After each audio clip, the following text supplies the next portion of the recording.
From time to time, we're given a reminder of what the U.S. occupation of South Korea is like. Just recently, in the last 2 days or so, a U.S. soldier was shot and wounded by South Korean police. Apparently, according to witnesses, this soldier and several others were waving an airsoft gun around, or a pellet gun, an air gun, or whatever it's called, and was threatening civilians with it, which is an insanely stupid thing to do. And they're very lucky those people weren't actually killed, because if a civilian had done that, they'd be dead right now. Now what happened was they were waving this pistol around, they were threatening civilians with it, and what happened, somebody called the police to report this idiotic, very likely alcohol-fueled behavior. Now when the police got there, there was an altercation. There is video where the soldier attempted to, or at least seemingly attempted to run over a police officer.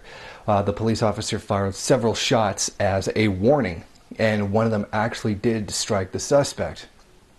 From there on, the U.S. soldier took off, and he ran all the way back to a U.S. base where he was treated for his injuries. I believe the soldier was 23 years old. And that it's at times like this that we remember just what kind of occupation the U.S. has in South Korea, and exactly what it does on a day-to-day basis to the Korean people. Imagine those who could have been killed, not just from thinking there was a real gun at them, but people who could have been hit by the fleeing soldier, or the people who could have been killed from the officer firing warning shots at the U.S. soldier. And you understand that this is the face of U.S. occupation in South Korea. People who genuinely believe that it's their country, they own it, and that they can do whatever it is that they want with it. There's a very, very long abusive history of the United States towards people in South Korea.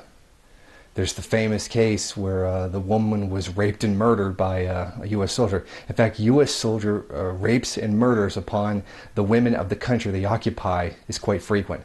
Not to mention the 2 schoolgirls that were run down and killed by, I believe it was 2 U.S. soldiers a number of years ago. It's at times like this when we see the hostilities between North and South Korea being made so bad because of the United States carrying out its own imperialist interests, that we see what the occupier is actually doing to South Korea and their claims of what they're going to do to help the situation between the North and the South, when they're actually making it quite worse, and then to actually see that the United States is actually a bad thing for South Korea itself.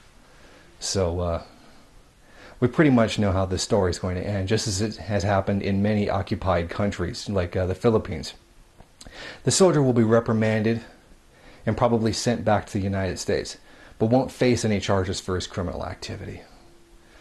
The crimes of neocolonialism very rarely ever do see the eyes of a judge.